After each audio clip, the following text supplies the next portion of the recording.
اعوذ باللہ من الشیطان الرجیم بسم اللہ الرحمن الرحیم اذا جاء نصر اللہ والفتح ورأيت الناس يدخلون في دين الله أفواجا فسبح بحمد ربك واستغفر إنه كان توابا۔ سورۃ النصر اس سورہ کا نام ہے اور اس کو مدینہ میں نازل کیا گیا اور اس کی 3 آیتیں ہیں۔ اللہ تعالیٰ نے اس سورہ کے اندر ایک بہت بڑی خوشخبری سنائی ہے ایسے ماحول میں جبکہ رسول اکرم صلی اللہ علیہ وسلم مدینہ میں ہے، تو اللہ تعالیٰ نے مکے کے تعلق سے اور کعبۃ اللہ کے تعلق سے یہ بڑی خوشخبر سنائی ہے۔ اللہ کے رسول صلی اللہ علیہ وسلم نے ہجرت کی تھی اور قریب اس وقت 9 سال کا عرصہ ہو چکا تھا۔ تو جب ہجرت آپ نے کی مکے کو چھوڑ کر جب آپ مدینہ میں گئے تو مدینہ کے اندر آپ نے اسلامی ریاست کو قائم کیا اور وہاں پر لوگ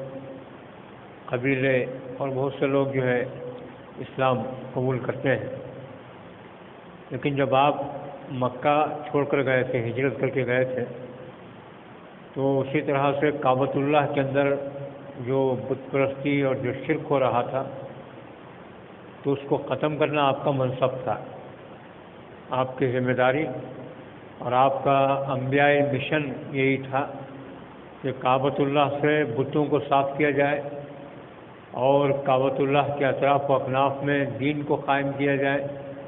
اسلام کو قائم کیا جائے، توحید کو قائم کیا جائے۔ تو یہ آپ کا منصب تھا۔ آپ نے مدینہ میں جا کر وہاں پر حالات بنائے اور وہاں سے آپ نے ابتدا کی اور پھر اس کو لا کر انجام تک پہنچانے کا کام مکہ میں تھا، کعبۃ اللہ کے پاس تھا۔ تو اللہ تعالیٰ نے اسی کی خبر سنائی۔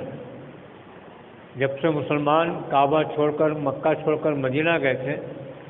اس کے بعد سے پھر ان کے اندر بے چینی تھی کہ وہ کسی بھی طور سے پھر دوبارہ مکے میں داخل ہوں، پھر اس کے بعد کعبۃ اللہ میں داخل ہوں، وہاں پر طواف کریں، وہاں پر اس کا حج کریں۔ تو یہ بے چینی اور یہ ایک طرح کی تڑپ تھی، کسک تھی، جس کو دور کرتے ہوئے اللہ تعالیٰ نے فرمایا اذا جاء نصر اللہ والفتح، کہ جب پہنچ چکی اللہ کی مدد اور فتح۔ ایک پیرایا ہے، اس کا مطلب یہ ہے کہ جب آ جائے گی اللہ تعالیٰ کی مدد اور کھلی ہوئی فتح، یعنی فتح مکہ کی طرف اشارہ ہے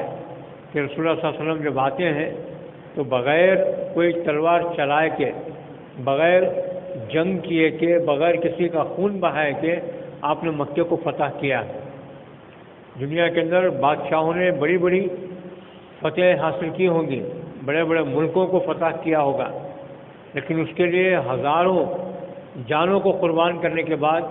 ہزاروں جانوں کی بلی دینے کے بعد ان کو وہ ملک اور وہ حکومت ان کو ملی ہوگی۔ لیکن ایک ایسا بھی حکمران دنیا نے دیکھا جس نے مکے کو فتح کیا ہے، دوسرے الفاظ میں جس نے دین کی سرزمین کو فتح کیا ہے، اور وہ بھی اس کے لیے ایک چڑیا کو بھی نہیں مارا گیا، انسان تو انسان، ایک چڑیا کو بھی نہیں مارا گیا۔ خاموشی سے مکے میں داخل ہوتے ہیں، دشمن خود بخود الٹے پاؤں پھرتا ہے اور جا کر سب کے سب چھپ جاتے ہیں۔ بڑے بڑے جیالے، بڑے بڑے بہادر،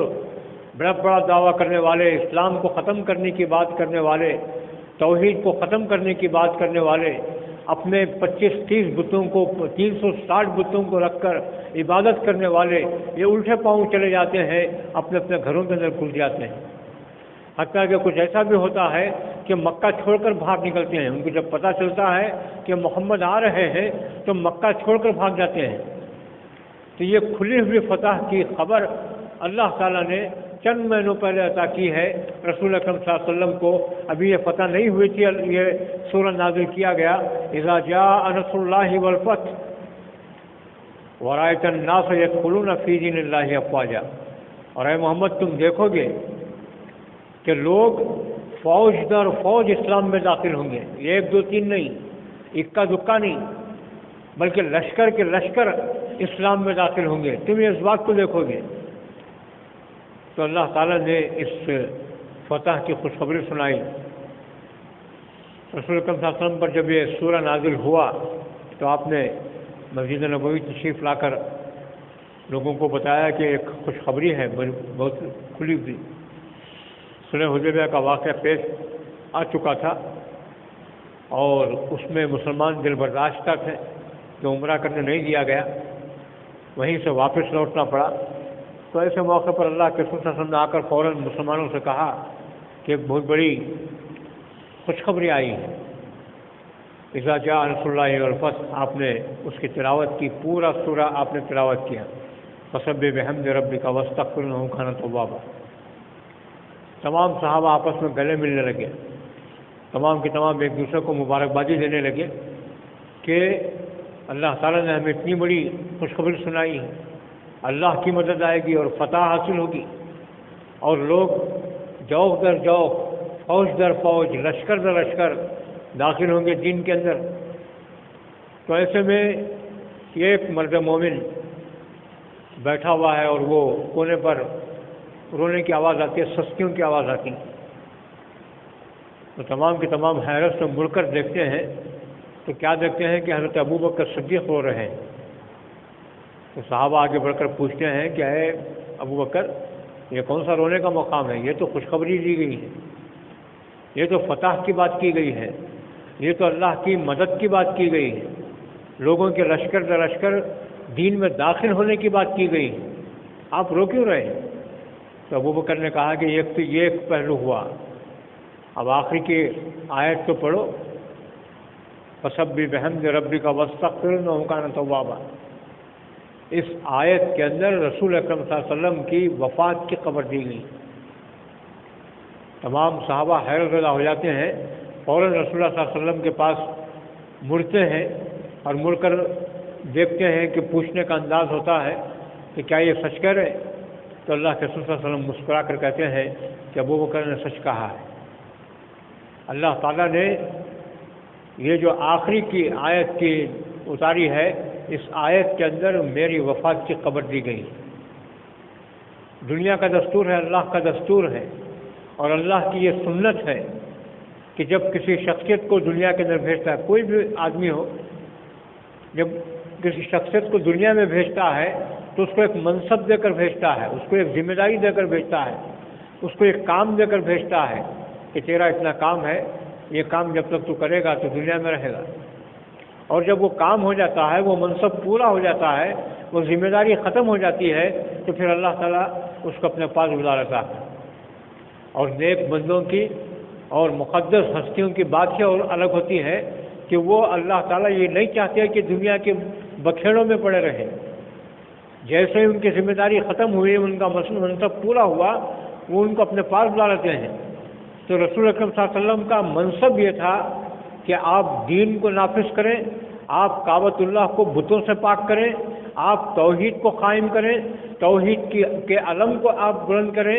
اور پھر لوگوں کے درمیان میں شریعت کو لاگو کریں، اور دین کو مکمل کرنے کے بعد پھر آپ کا کوئی ذمہ داری آپ کی نہیں رہ جاتی، آپ کا منصب نہیں رہ جاتا۔ پھر آپ کو اللہ تعالیٰ نے یہ خوشخبری کے ساتھ ساتھ یہ خبر بھی سنائی کہ فسبح بحمد ربک واستغفر، بس اپنے رب کی حمد بیان کرو، تسبیح بیان کرو۔ جب نصر اللہ کی مدد آ جائے، جب فتح حاصل ہو جائے، اور لوگ جب فوج در فوج اسلام میں داخل ہو جائیں، فسبح بحمد ربک، بس اپنے رب کی تسبیح بیان کرو اور حمد بیان کرو، واستغفر، اور اس سے استغفار کرو، توبہ کرو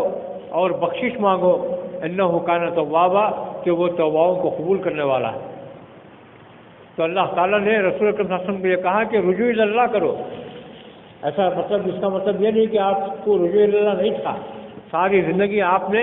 ایک ایک سیکنڈ آپ نے اللہ تعالیٰ کی طرف رجوع ہو کر گزارا ہے، ہر کام آپ نے اللہ تعالیٰ کے دربار میں رہ کر کیا ہے، لیکن آخری وقت ہے، تو اللہ نے فرمایا کہ اب تمہارا منصب ختم ہو چکا ہے، اگر فتح آ جائے اور میری مدد آ جائے پھر اس کے بعد جو ہے لوگ فوج در فوج اسلام میں داخل ہو جائیں تو پھر اس کے بعد تمہارا کوئی منصب، تمہاری کوئی ذمہ داری نہیں رہتی۔ تو اللہ کے رسول صلی اللہ علیہ وسلم کو یہ خبر دی گئی تھی، خوشخبری بھی دی گئی تھی اور آپ کی وفات کی خبر بھی دی گئی تھی۔ ایک چھوٹا سا سورہ ہے، اس کا عام طور پہ مفسرین اکرام لکھتے ہیں کہ یہ رسول اکرم صلی اللہ علیہ وسلم کی رحلت کی خبر کا اس کے اندر اشارہ دیا گیا ہے۔ انشاءاللہ کل ایک ایسا سورہ جس میں اللہ تعالیٰ نے ایک کافر کا نام لے کر اس کو لعنت بھیجا ہے، تو آپ اندازہ لگائیے کہ اس نے کتنی ایذا پہنچائی ہوگی رسول اللہ صلی اللہ علیہ وسلم کو اور اللہ کو، کہ اللہ تعالیٰ نے اس کا نام لے کر باضابطہ ایک صورت کے اندر اللہ تعالیٰ نے اس کے اوپر لعنت بھیجی ہے۔ انشاءاللہ کل اس کا بیان ہوگا۔ آمین واخر دعوانا ان الحمد للہ رب العالمین۔